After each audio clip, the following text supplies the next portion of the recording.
Hello, I'm Kristen Lee. I have tried to tape this twice and came to the realization that for the prompt, I am not the person to explain a movie to anyone, but it's day 2 of our Vloggerino self-care, self-love Valentine's Day challenge. And today's prompt is your 5 favorite romantic movies. So I got my Ghostface shirt on. Can never see my fun shirts. And anyway, but I realized that I don't like romantic movies. I'll watch them from time to time, but I like rom-coms. So that's pretty much what my list is going to be. I'm going to break it down like I normally do because, like I said, I am not the person to be explaining a movie to anyone, because when I taped this the first time, I was like, I'll just do my 5 movies, tell you who's in it, why I like it, and then just roll through it, you know, and just let it run. But in the playback, I realized 2 things.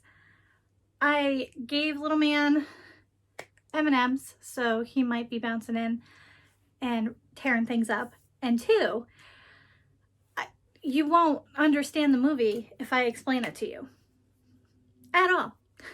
So I have my iPad and I'm going to read the synopsis of each one, and then I'll tell you what my favorite part is without giving away the movie. That's my plan. So I'll see you soon. Okay, so number 5 is Playing It Cool with Chris Evans and Michelle Monaghan. In Amazon, it's saying it's a story of a man, or of a young man. He wasn't that young. It was 2015 when it came out. Anyway, who meets and instantly falls in love with a young woman. Again, we're in our 30s, but whatever. But there's a problem. She's engaged. Will staying in the friend zone pay off, or is he stuck there forever? Either way, he'll have to play it cool. Hold up. So Amazon dropped the ball on that one. Basically, Chris Evans is a screenwriter, and he wants to write action movies. And Anthony Mackie is kind of like his agent, I think, is what he's supposed to be. All right, go potty. And he's like, look, if you write this rom-com for me, I'll get you in for the next action role or action film to write for. So he's like, okay, I can do this. You know, I've read and I know what all the tropes are and whatever. So while he's going through his writer's block, he keeps hanging out with his writer friends, and he has this ability to picture himself as the main character in other people's stories. So as he's listening to his friends tell stories or whatever, he's picturing being the main character of those stories. Luke Wilson's in it. Who else? Aubrey Plaza, that's her name. I love her. Topher Grace. They're all like part of this writers group, and that's one of my favorite parts of the movie is their little group and the things they do to get out of a writer's block. And while he's in it, he meets this woman, and they're at this posh LA fundraiser thing, and he never gets her number or anything like that. And then he finds her randomly by just going to every fundraiser that he can, and he finds her, and then he's in the friend zone. And it's just about relationships and how do you know who the one is and stuff like that. It's really cute. So Amazon dropped the ball on that one. But yeah, so that's my 5th movie is Playing It Cool. All right, number 4. Little bro's going potty, so he might be yelling for help in a second. But number 4 is The Tourist with Johnny Depp and Angelina Jolie. both Amazon and IMDb, or IMDb, oh my goodness. I'll fix it. Anyway, they dropped the ball on it. That's not what the movie's about. So Angelina Jolie works for like the MI6 or something like that, and she works with Paul Bettany, and she had fallen in love with the accountant of a mob boss in the past, and the accountant just disappeared, and she was supposed to bring him in because he was breaking the law too, and he disappeared with the mob bosses, like millions and millions of dollars. And she goes back to the MI6 to, you know, reclaim her her status as a spy, and she gets a mystery note, and it's from the accountant, and he basically puts her on this rat race kind of thing to find him. And one of the clues to get her closer to him is that she's supposed to find somebody on this train that is his height and build and act like he is this guy. So she sits next to Johnny Depp, who ends up being a mathematics teacher from the Midwest, and he's a widower, and he's always wanted to go on a European trip, so he's finally doing it. And it's just the banter and everything throughout the whole movie is just really, really good. One of my favorite characters is Paul Bettany, because he is convinced that Johnny Depp is this accountant and that he's redone his face, and you know, he's coming back to get Angelina Jolie, and he's convinced it's him. But he gets called off the case and he just loses his mind. Meanwhile, you're not really sure if Johnny Depp is or isn't the accountant, and he keeps getting into these whirlwind adventure kind of things where he ends up in jail, and he's running from his life because people are shooting at him, and it's one of my favorite go-to movies. Like when I'm not feeling well, I'll pop that movie on, and it makes me really happy. All right, number 3 is When Harry Met Sally.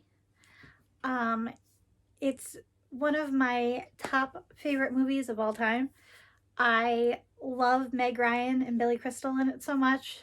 It goes through 20 years of friendship before this couple becomes a couple, basically. And if you haven't watched it, you should. You probably have seen enough spoofs and everything. I quote it a lot. I don't know. I feel like Meg Ryan's character a lot, especially now that I'm in my late 30s, and certain lines that she says as she's getting older and stuff. And I mean, there's been so many spoofs about the restaurant scene at the cafe. But yeah, it's one of my favorite movies. Okay, number 2 is Princess Bride, or The Princess Bride. So basically the movie is about a little boy who's Fred Savage, and it's way back in the 80s when he was little. But he's homesick from school, and his grandpa comes over, and grandpa reads him a story, The Princess Bride, and he gets to learn about Princess Buttercup and Wesley and Indigo Montoya and all these different characters that are played by some of my favorite actors now. Billy Crystal's in it, and he's Miracle Max. Is it Miracle Max? Yeah, pretty sure. Okay. He's in it. Andre the Giant's in it, and it's this great adventure story that also has a love story in it. And yeah, none of the write-ups did it justice. None at all.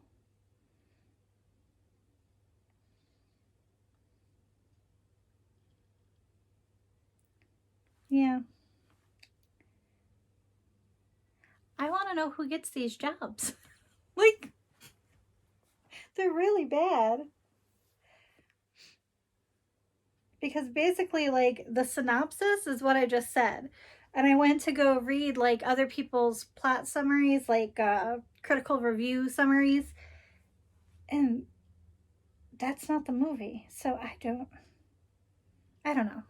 I just feel that everybody should watch it at least once. Watch it with your little ones. The daycare used to love that movie. So, yeah, The Princess Bride is number 2. All right, I made it through. And number 1 is The Proposal with Sandra Bullock and Ryan Reynolds.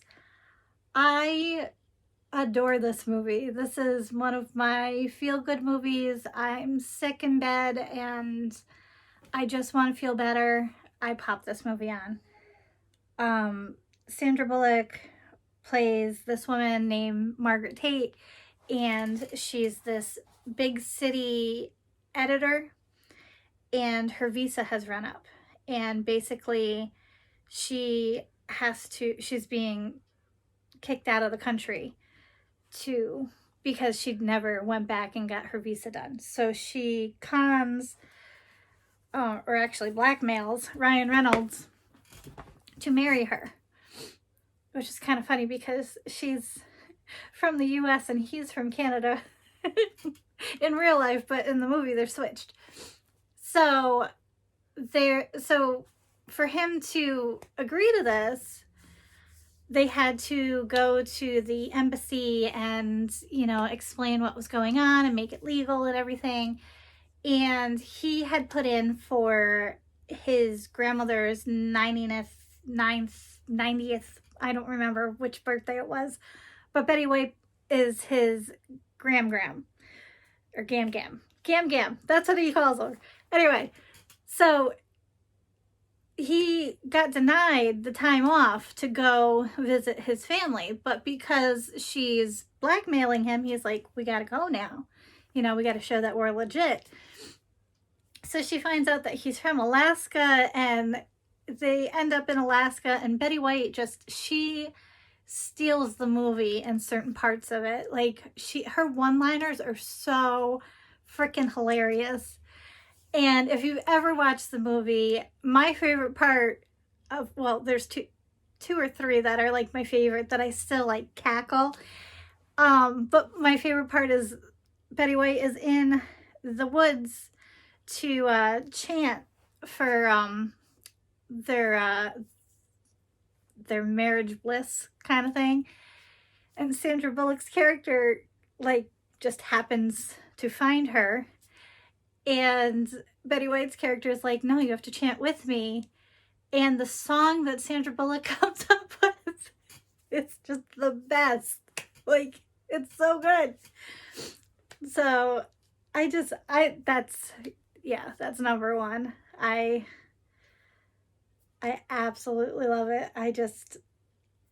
Some of the stupid things that happen in it are just the rom-com tropes, but it's funny as hell, man. So those are my picks. I was gonna do honorable mentions, but I feel strong about my list. Yeah, I'll be right back. All right, I had to get my thoughts in order.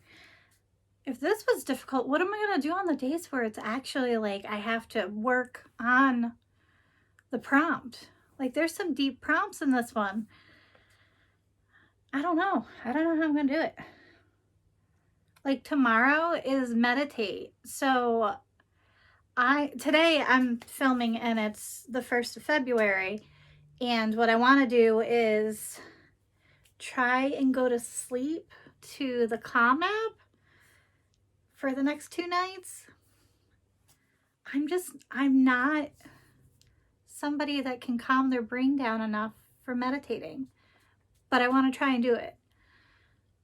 But yeah, this prompt was actually harder than I thought it was going to be. I kept tripping myself up and I had to keep stopping because little bro had to go potty and all these other things. So we'll see how the other, 13 days go? Yeah, 12? I don't know. Math. Whatever. I hope you have a great day. And I'll see you tomorrow. Bye. Okay, so I was trying to go for Drew Barrymore late 90s, early 2000s to go with my Scream shirt. I feel a bit clownish, but I'm still gonna go with it.